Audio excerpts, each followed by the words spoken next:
Hello my dear students, आज के जो है युवा फिजिक्स में इलेक्ट्रोस्टैटिक्स का इलेक्ट्रोस्टैटिक्स का रिवीजन, इलेक्ट्रोस्टैटिक्स फिजिक्स का रिवीजन बैच चालू होने वाला है। फिजिक्स का रिवीजन बैच चालू होने वाला है। आज से जो है आप लोगों के लिए जो है रिवीजन बैच लेकर आए हैं। इसमें आपको इम्पोर्टेंट सब क्वेश्चन बताया जाएगा। क्या किया जाएगा? आपको इसमें सब इम्पोर्टेंट सब क्वेश्चन बताया जाएगा इलेक्ट्रोस्टैटिक्स में। ठीक है, ये बैच जो है आपको एग्जाम से रिलेटेड, मतलब कम समय में ज़्यादा इम्पोर्टेंट कैसे हम लोग पढ़ाई करें, उसके लिए आपको इसमें पढ़ाया जाएगा। ठीक है, तो कौन सा चैप्टर के बारे में हम लोग पढ़ेंगे? तो इलेक्ट्रोस्टैटिक्स के बारे में पढ़ेंगे। तो पहले हम लोग जान लेते हैं कि इलेक्ट्रोस्टैटिक्स होता क्या है। ठीक है, इलेक्ट्रोस्टैटिक्स क्या होता है देख लीजिएगा यहाँ पे। इलेक्ट्रोस्टैटिक्स,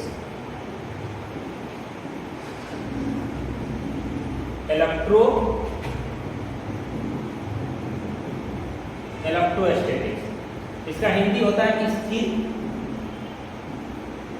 वैद्युतिकी।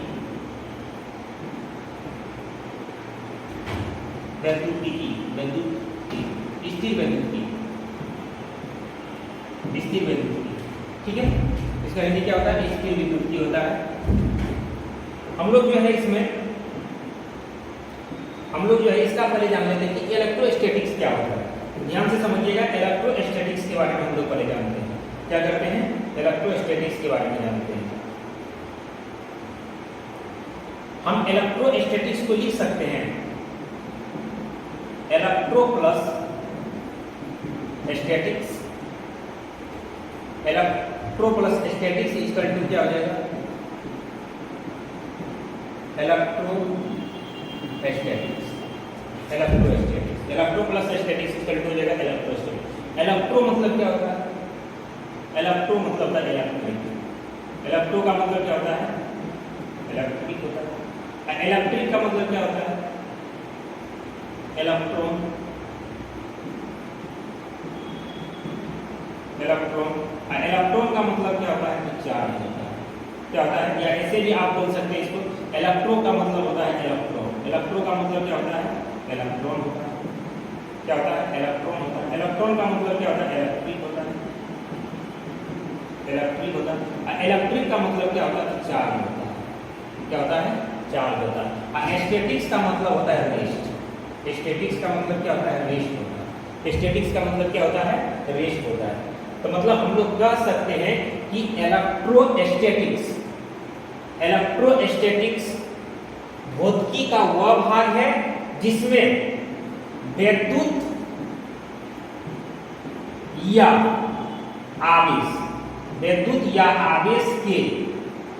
आवेश के गुण तथा प्रभाव का अध्ययन किया जाता है। विद्युत या आवेश के गुण तथा प्रभाव का क्या किया जाता है? अध्ययन किया जाता है। जबकि आवेश किसमें हो? विराम में। जबकि आवेश किसमें हो? विराम में। किसमें हो? विराम में हो। उसी को हम लोग क्या कहते हैं? स्थिर विद्युतिकी कहते हैं। क्या कहते हैं? स्थिर वैद्युतिकी कहते हैं। स्थिर वैद्युतिकी कहते हैं। क्या बोला गया? ठीक से समझिएगा। इलेक्ट्रो का मतलब होता है इलेक्ट्रॉन। इलेक्ट्रॉन का मतलब होता है इलेक्ट्रिक। इलेक्ट्रिक का मतलब क्या होता है? चार्ज, आवेश। स्टैटिक्स का मतलब होता है रेस्ट। तो electro plus statics equal to क्या हो गया? इलेक्ट्रोस्टैटिक्स। तो हम लोग कह सकते हैं कि इलेक्ट्रोस्टैटिक्स फिजिक्स का वह ब्रांच है जिसमें इलेक्ट्रिक या चार्ज के बारे में हम लोग स्टडी करेंगे, यानी अध्ययन करेंगे। जबकि चार्ज किसमें हो? रेस्ट में। बात समझ में आ गया? चार्ज किसमें हो? रेस्ट में। तो इस पूरे चैप्टर में जो चार्ज किस अवस्था में पाया जाएगा? रेस्ट अवस्था में पाया जाएगा। यानी किसी भी बॉडी पर जो चार्ज होगा वो उसमें क्या होगा? रेस्ट में रहेगा, मोशन में नहीं रहेगा। ठीक है, यह इसका दूसरा परिभाषा बोल सकते हैं कि आवेश भौतिकी का वह भाग जिसमें आवेश के विशेष अवस्थाओं के बारे में क्या किया जाता है? वर्णन किया जाता है या अध्ययन किया जाता है। क्या कहलाता है? स्थिर विद्युतिकी कहलाता है। क्या कहलाता है? स्थिर विद्युतिकी कहलाता है। क्या कहलाता है? तो स्थिर विद्युतिकी कहलाता है। तो ध्यान से समझिएगा, ये स्थिर विद्युतिकी का आपका परिभाषा आ गया।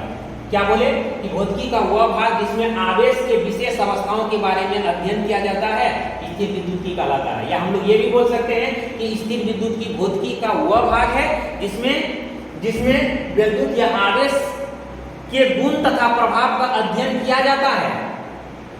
क्या बोले? स्थिर विद्युतिकी भौतिकी का वह भाग है जिसमें विद्युत या आवेश के गुण तथा प्रभाव का अध्ययन किया जाता है, जबकि आवेश किसमें हो? विराम में हो। बात समझ में आ गया? किसमें हो? आवेश विराम में हो। तो ध्यान से समझिएगा, यहाँ पे आवेश विराम में कैसे रहेगा, देखिएगा। ए दो वडी, क्या है, दो वडी है,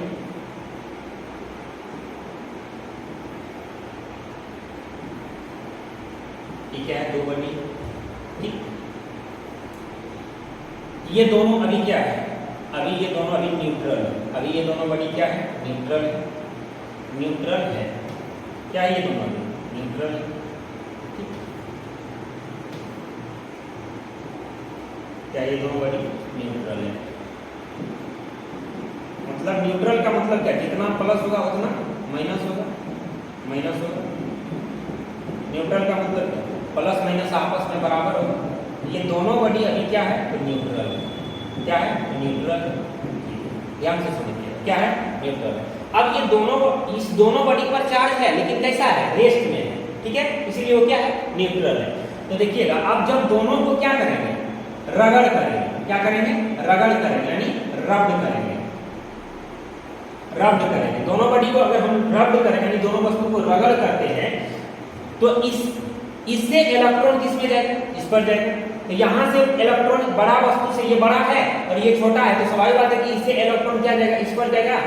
तो अगर इससे इलेक्ट्रॉन बाहर निकलेगा तो इस पर कौन सा चार्ज होगा, अगर जो इलेक्ट्रॉन को दान कर रहा है तो उस पर कौन सा चार्ज हो जाएगा, प्लस चार्ज हो जाएगा। और जो इलेक्ट्रॉन को ले रहा है उस पर कौन सा चार्ज हो जाएगा, माइनस चार्ज होगा। मतलब क्या, जो इलेक्ट्रॉन को बाहर कर रहा है अपने से उस पर प्लस चार्ज, और जो इलेक्ट्रॉन को क्या कर रहा है, अपने ऊपर ले रहा है, उस पर कौन सा चार्ज हो जाएगा, माइनस चार्ज होगा। तो यहाँ पर दोनों वस्तु पर चार्ज किसके कारण हो रहा है, तो इलेक्ट्रॉन के स्थानांतरण के कारण हो रहा है। किसके कारण हो रहा है, इलेक्ट्रॉन के स्थानांतरण के कारण हो रहा है, ठीक है। तो हम लोग कह सकते हैं कि किसी वस्तु पर आवेश जो है इलेक्ट्रॉन के कमी या अधिकता के कारण होता है। अगर इसके यहाँ से इलेक्ट्रॉन की कमी होगी तो इस पर प्लस चार्ज होगा, अगर इसके ऊपर अतिरिक्त इलेक्ट्रॉन आ जाएगा तो इस पर कौन सा चार्ज हो जाएगा, माइनस चार्ज हो जाएगा। बात समझ में आ गया। और इलेक्ट्रॉन के बाहर निकलने से भी बोल सकते हैं, किसी वस्तु से अगर इलेक्ट्रॉन बाहर निकल रहा है तो उस पर प्लस चार्ज हो जाएगा, और जिस पर इलेक्ट्रॉन जा रहा है उस पर कौन सा चार्ज हो जाएगा, माइनस चार्ज हो जाएगा, ठीक है। तो हम लोग कह सकते हैं धन आवेश होने से क्या हो जाएगा, धन आवेश होने से यहाँ का मान घट जाएगा और यहाँ का मान क्या हो जाएगा, बढ़ जाएगा। धन आवेश होने से किसी वस्तु का द्रव्यमान घट जाता है और ऋण आवेश होने से वस्तु का द्रव्यमान क्या हो जाता है, बढ़ जाता है। तो पहला नंबर पॉइंट क्या हो जाएगा, देखिएगा, पहला नंबर पॉइंट हो जाएगा ये नोट में, इससे ऑब्जेक्टिव पूछा जाता है। इसे क्या किया जाता है, ऑब्जेक्टिव पूछा जाता है कि किसी वस्तु पर आवेश इलेक्ट्रॉन के कमी या अधिकता के कारण होता है, अर्थात किसी वस्तु पर आवेश इलेक्ट्रॉन के स्थानांतरण के कारण होता है। किसके कारण होता है, इलेक्ट्रॉन के स्थानांतरण के कारण होता है। समझ में आ गया। जिस वस्तु से इलेक्ट्रॉन बाहर निकल रहा है उस पर प्लस चार्ज, और जिस पर अतिरिक्त इलेक्ट्रॉन आ रहा है उस पर माइनस चार्ज। दूसरा पॉइंट क्या हो गया, जिस वस्तु से इलेक्ट्रॉन बाहर निकलेगा उस पर प्लस चार्ज, और जिस पर आ जाएगा उस पर माइनस चार्ज। प्लस चार्ज आवेश कितने प्रकार का होता है, तो आवेश यहाँ पे मेनली दो प्रकार का होता है, धन आवेश और ऋण आवेश। कितना आवेश, धन आवेश और ऋण आवेश। तो अब बताइए, जिस वस्तु से इलेक्ट्रॉन बाहर निकलेगा उस पर प्लस चार्ज, और जिस पर चला जाएगा उस पर माइनस चार्ज। प्लस आवेश होने यानी प्लस आवेश, धन आवेश होने से वस्तु का द्रव्यमान क्या होगा, घटेगा। मतलब यहाँ से इलेक्ट्रॉन क्या हो रहा है, बाहर हो रहा है, इसका मान घटेगा कि नहीं घटेगा, इसका मान घटेगा। और इस पर जा रहा है इसका मान क्या हो जाएगा, बढ़ेगा।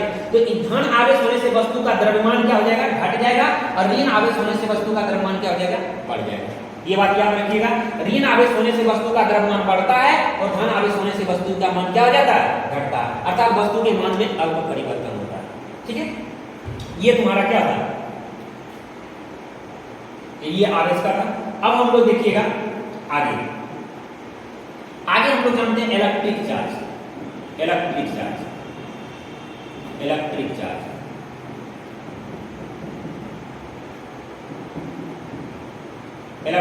किसे कहते हैं, इलेक्ट्रिक चार्ज यानी वैद्युत आवेश। वैद्युत आवेश किसे कहते हैं, वैद्युत आवेश किसे कहा जाता है, हम लोग कह सकते हैं आवेश पदार्थ से संबंधित हुआ गुण है जिसके गुण तथा प्रभाव का क्या किया जाता है, अध्ययन किया जाता है, क्या कहलाएगा, वैद्युत आवेश कहलाएगा। यानी आवेश पदार्थ से संबंधित हुआ गुण है जो विद्युत प्रभाव तथा चुंबकीय प्रभाव उत्पन्न करता है या अनुभव कराता है, विद्युत आवेश कहलाता है। विद्युत आवेश को जो है हम लोग बड़ी क्यू या छोटी क्यू से सूचित करते हैं। विद्युत आवेश को क्या चीज से सूचित करते हैं? बड़ी क्यू या छोटी क्यू से सूचित करते हैं। ठीक है, विद्युत आवेश को क्या चीज से सूचित करते हैं? बड़ी क्यू या छोटी क्यू से सूचित करते हैं। यह एक कौन सी राशि है? तो यह एक अदिश राशि है। कौन सी राशि है? यह एक अदिश राशि है मेरे भाई। कौन सा राशि है? ये अदिश राशि है। ठीक है, तो विद्युत आवेश कौन सी राशि है? अदिश राशि है। समझ में आ गया यहाँ पे? ठीक है, तो विद्युत आवेश यानी Q बराबर हो जाएगा फॉर्मूला। Q बराबर फॉर्मूला होता है N। क्या होता है? N होता है। क्या होता है फॉर्मूला? N। जहां E क्या है? तो जहां E क्या है? Q यानी आवेश बराबर फॉर्मूला होता है N होता है। Q बराबर N। जहां N क्या है? तो जहां N इक्वल टू क्या होता है? Number of electron. क्या है? नंबर ऑफ इलेक्ट्रॉन यानी इलेक्ट्रॉन की संख्या। क्या है ये? इलेक्ट्रॉन की संख्या। इलेक्ट्रॉन की संख्या ये क्या है? इलेक्ट्रॉन की संख्या है। और E इक्वल टू क्या है? इलेक्ट्रॉन है। क्या है? इलेक्ट्रॉन है। E इक्वल टू क्या है? तो इलेक्ट्रॉन है। इलेक्ट्रॉन E का मान जो होता है -1.6 × 10⁻⁻19 कूलम होता है। कितना कूलम होता है? E इक्वल टू 10⁻⁻19 कूलम होता है। इलेक्ट्रॉन का जो द्रव्यमान होता है, इलेक्ट्रॉन का जो द्रव्यमान होता है ये होता है 9.11 × 10⁻31 केजी होता है। क्या होता है? 31 केजी होता है। ये सब बात याद रखिएगा। प्रोटॉन का जो द्रव्यमान होता है, प्रोटॉन का जो द्रव्यमान होता है मेरे भाई, प्रोटॉन पर आवेश, देखिए प्रोटॉन पर जो आवेश होता है, प्रोटॉन पर आवेश प्लस 1.6 × 10⁻⁻19 कूलम होता है। और प्रोटॉन का जो द्रव्यमान होता है, प्रोटॉन का जो द्रव्यमान होता है वो होता है 1.67 × 10⁻⁻27 केजी होता है। कितना होता है? -27 केजी होता है। तो ये सब बात आप लोगों को याद रखना होगा। ठीक है, मतलब क्या? यहाँ पे जो है, यहाँ पे एक और ऑब्जेक्ट यानी किसका द्रव्यमान ज्यादा है? तो प्रोटॉन का द्रव्यमान है कि ज्यादा है कि इलेक्ट्रॉन का द्रव्यमान ज्यादा है? तो प्रोटॉन का द्रव्यमान ज्यादा होता है किससे? इलेक्ट्रॉन के द्रव्यमान से। तो Mp ग्रेटर देन N। ये भी ऑब्जेक्टिव में आपसे पूछ सकता है। Mp ग्रेटर देन क्या हो जाएगा? N हो जाएगा। ठीक है, ये इसलिए बता रहे हैं ताकि आपको आगे इसका जरूरत पड़ेगा। ठीक है, Mp ग्रेटर देन N होता है। तो एक बात याद रखिएगा, जिस वस्तु से इलेक्ट्रॉन बाहर निकलता है उस पर प्लस चार्ज, जिस पर अतिरिक्त इलेक्ट्रॉन आ जाता है उस पर माइनस चार्ज। प्लस चार्ज होने से वस्तु का द्रव्यमान घट जाता है और माइनस चार्ज होने से वस्तु का द्रव्यमान बढ़ जाता है। ये ऑब्जेक्टिव में क्वेश्चन पूछा जाता है कि धन आवेश होने से वस्तु का द्रव्यमान बढ़ता है या घटता है या अपरिवर्तित रहता है? तो धन आवेश होने से वस्तु का द्रव्यमान घट जाता है, या ऋण आवेश होने से वस्तु का द्रव्यमान क्या होता है? तो बढ़ता है। ठीक है, चलिए अब जो है हम लोग पढ़ते हैं पहला टॉपिक। क्या पहला हम लोग पढ़ते हैं? क्या? विशिष्ट आवेश। विशिष्ट आवेश किसे कहते हैं? पहला हम लोग क्या पढ़ेंगे? विशिष्ट आवेश। विशिष्ट आवेश किसे कहा जाता है? विशिष्ट आवेश, समझे? विशिष्ट आवेश किसे कहते हैं? ध्यान से समझिएगा, विशिष्ट आवेश किसे कहते हैं? तो विशिष्ट आवेश जो है अभी तुरंत बताए थे, इलेक्ट्रॉन के आवेश तथा इलेक्ट्रॉन के द्रव्यमान के अनुपात को ही विशिष्ट आवेश कहते हैं। क्या बोले? इलेक्ट्रॉन के आवेश तथा इलेक्ट्रॉन के द्रव्यमान के अनुपात को क्या कहते हैं? विशिष्ट आवेश कहते हैं। इसे रो से सूचित किया जाता है। इसे क्या चीज से सूचित किया जाता है? तो इसे रो से सूचित किया जाता है। याद रखिएगा, इसे क्या चीज से सूचित करते हैं? तो रो से सूचित किया जाता है। इसे रो से सूचित किया जाता है। विशिष्ट आवेश को क्या चीज से सूचित करते हैं? तो रो से सूचित किया जाता है। विशिष्ट आवेश बराबर फॉर्मूला होता है इलेक्ट्रॉन का आवेश बटे इलेक्ट्रॉन का द्रव्यमान। इलेक्ट्रॉन का आवेश बटे क्या होता है? इलेक्ट्रॉन का द्रव्यमान होता है। विशिष्ट आवेश बराबर क्या फॉर्मूला होता है? इलेक्ट्रॉन का आवेश बटे इलेक्ट्रॉन का द्रव्यमान होता है। ठीक है, इलेक्ट्रॉन का आवेश बटे इलेक्ट्रॉन का द्रव्यमान, या हम लोग इसको ये भी बोल सकते हैं, क्या बोल सकते हैं इसको? इलेक्ट्रॉन का आवेश बटे इलेक्ट्रॉन का द्रव्यमान बोल सकते हैं। तो देखिएगा यहाँ पे, या इसको हम लोग ये भी बोल सकते हैं। अरे यार, ठीक है,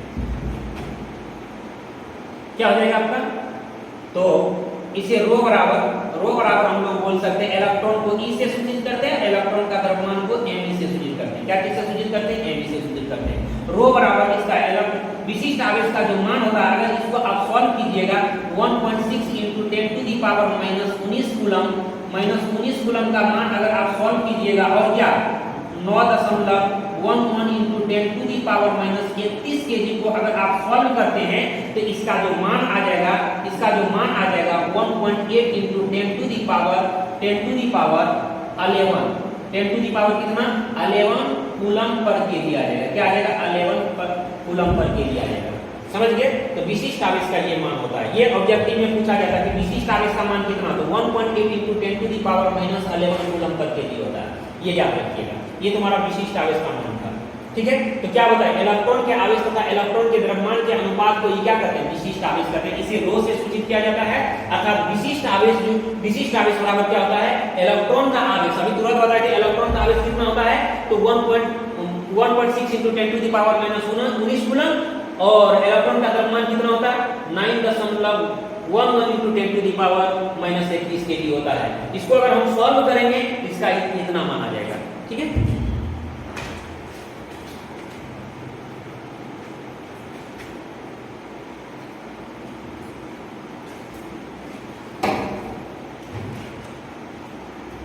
तो दिक्कत यहां तक।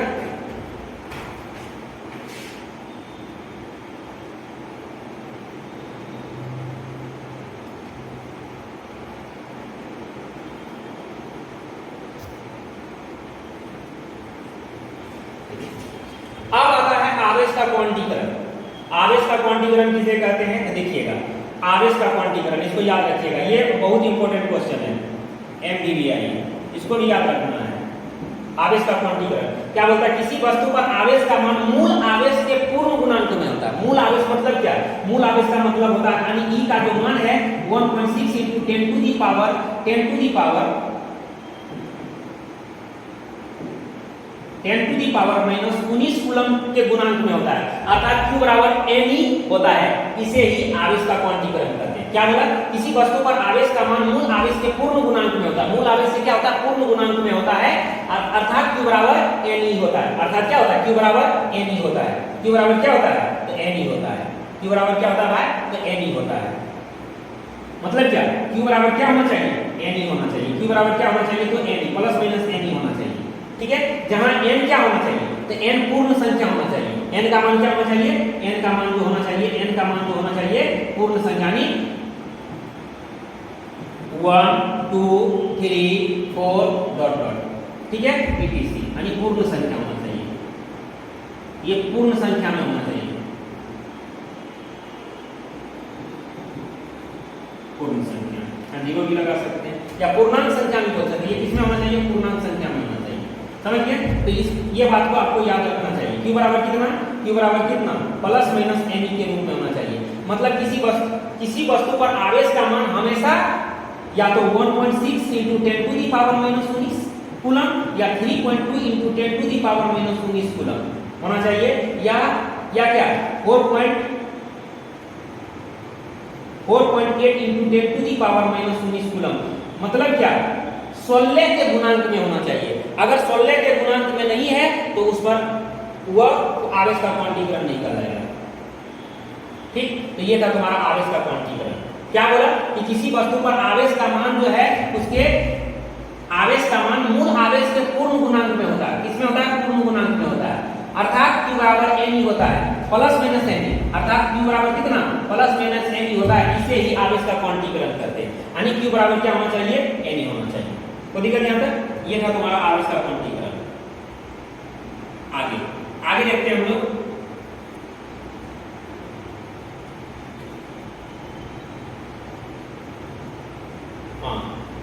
रेखीय आवेश घनत्व किसे कहते हैं, ये भी बहुत इंपॉर्टेंट क्वेश्चन है। रेखीय आवेश घनत्व किसे कहते हैं, यानी किसी वस्तु को हम जो है अगर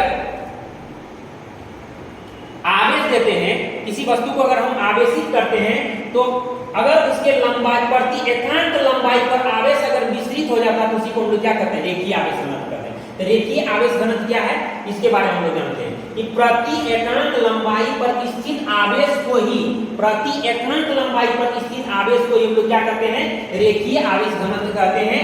इसे लेम्डा से सूचित किया जाता है। इसे क्या चीज से सूचित किया जाता है, लेम्डा से सूचित किया जाता है।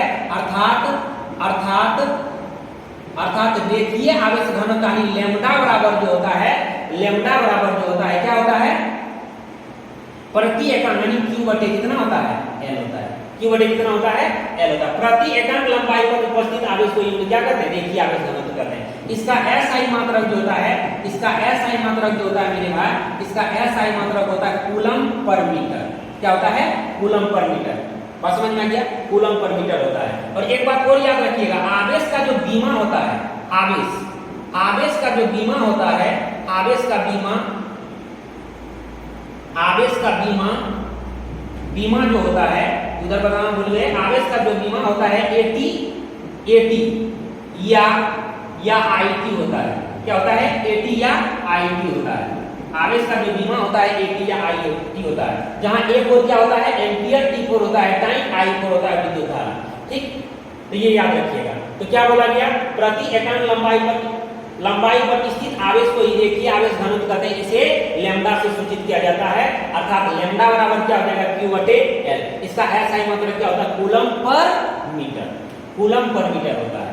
ठीक है, इसका बीमा क्या हो जाएगा, इसका जो बीमा हो जाएगा भाई, इसका जो बीमा हो जाएगा, इसका बीमा जो हो जाएगा AT,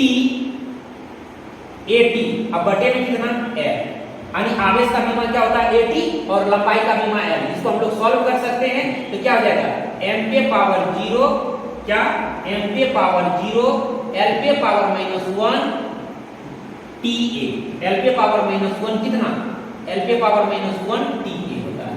इसका बीमा ये हो जाएगा। ठीक, तो ये बात याद रखिएगा। अगला क्या बोल रहा है, पृष्ठीय आवेश घनत्व। मतलब क्या, पृष्ठीय मतलब सतह पर फैलने वाला आवेश को। अगर किसी, जैसे मान लीजिए इस बोर्ड यहाँ पर अगर आवेश देते हैं तो इसके पूरे सतह पर फैल जाएगा कि नहीं फैल जाएगा, तो उसी को हम लोग क्या बोलते हैं, पृष्ठीय आवेश घनत्व कहते हैं। मतलब क्या, पृष्ठीय आवेश घनत्व का मतलब क्या होता है, प्रति एकांक क्षेत्रफल पर स्थित आवेश को ही पृष्ठीय आवेश घनत्व कहते हैं। इसे सिग्मा से सूचित किया जाता है, इसे सिग्मा से सूचित किया जाता है। इसे क्या चीज से सूचित किया जाता है, सिग्मा से सूचित किया जाता है। अर्थात सिग्मा बराबर जो हो जाएगा, Q बटे A हो जाएगा। Q बटे क्या हो जाएगा, A हो जाएगा। सिग्मा बराबर क्या हो जाएगा भाई, तो Q बटे A हो जाएगा। इसका SI मात्रक जो हो जाएगा, इसका SI मात्रक मेरे भाई, इसका SI मात्रक जो हो जाएगा, इसका SI मात्रक होगा कूलम बटे मीटर स्क्वायर या कूलम पर मीटर स्क्वायर हो जाएगा। क्या हो जाएगा, कूलम पर मीटर स्क्वायर हो जाएगा। इसका जो बीमा होगा, हो जाएगा, दूसरा नंबर पॉइंट, इसका जो बीमा हो जाएगा, किसका, SI पृष्ठीय आवेश घनत्व का जो बीमा हो जाएगा, इसका जो बीमा होगा, क्या होगा, बीमा, इसका जो बीमा होगा ये हो जाएगा AT और बटे L, AT और बटे में कितना, L। इसको हम लोग सॉल्व करेंगे, क्या लिखेंगे, m पे पावर 0, L पे पावर, सॉरी, AT बटे L स्क्वायर, m पे पावर 0, L पे पावर -2 TA होता है। इसका बीमा ये हो जाएगा। ठीक है, ये क्या था, पृष्ठीय आवेश घनत्व था। दूसरा नंबर है आपका आयतन आवेश घनत्व। इस बार ये एग्जाम में पूछा गया, ये सब क्वेश्चन पूछा जाता है एग्जाम में। आयतन आवेश घनत्व किसे कहते हैं, तो प्रति एकांक आयतन पर स्थित आवेश को आयतन आवेश घनत्व कहते हैं। इसे रो से सूचित किया जाता है, इसे भी रो से सूचित किया जाता है। इसे क्या चीज से सूचित किया जाता है, तो रो से सूचित किया जाता है। इसे क्या चीज से सूचित किया जाता है, तो रो से सूचित किया जाता है। किसको, इसे रो से सूचित किया जाता है, याद रखिएगा इसको क्या चीज से सूचित किया जाता है, रो से। तो आयतन आवेश घनत्व बराबर जो फार्मूला होता है, क्या बोले, प्रति एकांक आयतन पर स्थित आवेश को आयतन आवेश घनत्व कहते हैं। इसे रो से सूचित किया जाता है, रो से क्या किया जाता है, सूचित किया जाता है।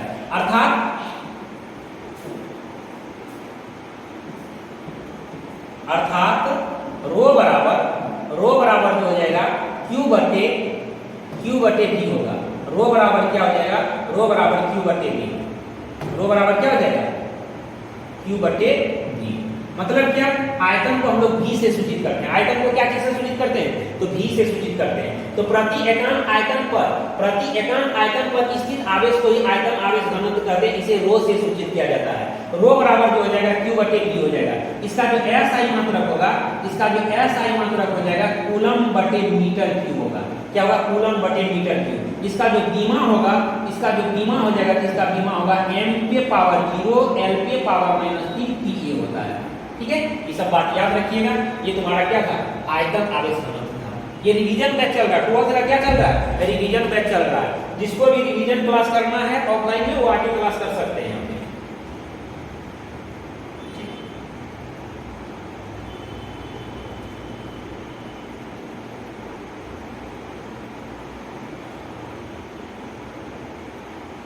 चलिए अब जो है हम लोग देखते हैं, बैकग्राउंड चेंज कर देते हैं। देखिए कूलम के नियम की सीमाएं को लिखें। कूलम के नियम की सीमाएं को क्या करना है, लिखना है। इसको थोड़ा बड़ा कर देते हैं। कूलम के नियम की क्या करना है, सीमाएं को लिखना है।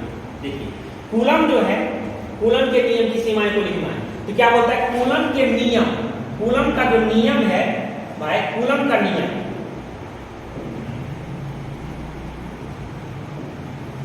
कूलम का नियम केवल बिंदु आवेश के लिए मान्य है। कूलम का नियम किसके लिए मान्य है, तो बिंदु आवेश के लिए मान्य है।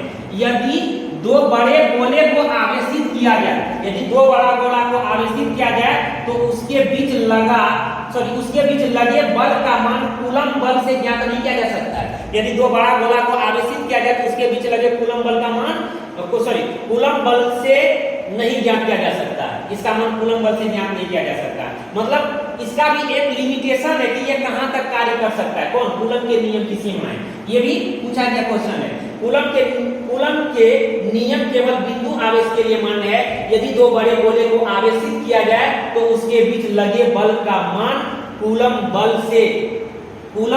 से नहीं ज्ञात किया जा सकता है। दूसरा नंबर पॉइंट बोल रहा है कि कूलम का नियम जो है, कूलम नियम केवल विराम आवेश के लिए मान्य है। ये क्या बोले थे, ये चैप्टर हम लोग कौन सा पढ़ रहे हैं, विरामावस्था में पढ़ रहे हैं। ये चैप्टर में इस चैप्टर में आवेश किस अवस्था में रहेगा भाई, तो विरामावस्था में रहेगा। तो कूलम का नियम केवल किसके लिए मान्य है, तो विराम आवेश के लिए मान्य है। ठीक है, आगे बोल रहा है यदि दो बिंदु आवेश के बीच की दूरी, यदि दो बिंदु आवेश के बीच की दूरी 10 पे पावर माइनस 15 मीटर, 10 पे पावर माइनस 15 मीटर से कम हो तो उसके बीच 10 पे पावर माइनस 15 मीटर से क्या हो, कम हो तो उसके बीच कूलम बल कार्य नहीं करता है। मतलब क्या, 10 पे पावर माइनस 15 मीटर से कम कहने का मतलब है कि 10 पे पावर अगर माइनस 16 मीटर हो जाएगा, 10 पे पावर माइनस क्या 10 पे पावर माइनस 17 मीटर हो जाएगा या 10 पे पावर माइनस 18 मीटर हो जाएगा तो वहां पे कूलम का बल कार्य नहीं करेगा। मतलब क्या, जब भी होगा तो 10 पे पावर माइनस 15 मीटर से क्या होना चाहिए, अधिक होना चाहिए। अगर कम होगा तो कूलम बल वहां पे कार्य नहीं करेगा। ये इसका नियम की सीमाएं हैं। अगर दो बिंदु आवेश के बीच की दूरी, यदि दो बिंदु आवेश के बीच की दूरी अगर 10 पे पावर माइनस 15 मीटर से कम हो जाए, 10 पे पावर माइनस 15 मीटर से कम हो जाए तो वहां पे कूलम फोर्स कार्य नहीं करता है, वहां पे कूलम फोर्स कार्य नहीं करता है। कूलम बल केवल विराम आवेश के लिए मान्य है, विराम आवेश के लिए मान्य है। कूलम के नियम केवल बिंदु आवेश यानी पॉइंट चार्ज के लिए मान्य है। यदि इससे दो बड़ा गोला को आवेशित किया जाए तो उसके बीच लगे बल का मान कूलम बल से प्राप्त नहीं किया जा सकता है, कूलम बल से प्राप्त नहीं किया जा सकता है। अगला है आपका, अगला है विद्युत बल के गुण। अगला टॉपिक क्या है, अगला क्वेश्चन है आपका विद्युत बल के क्या गुण। देख लेते हैं थोड़ा विद्युत बल के गुण को, इसका भी गुण देख लेते हैं, तब हम लोग क्लास को क्या करेंगे, कवर कर देंगे। अब इसका भी गुण थोड़ा देख लेते हैं, विद्युत बल के गुण।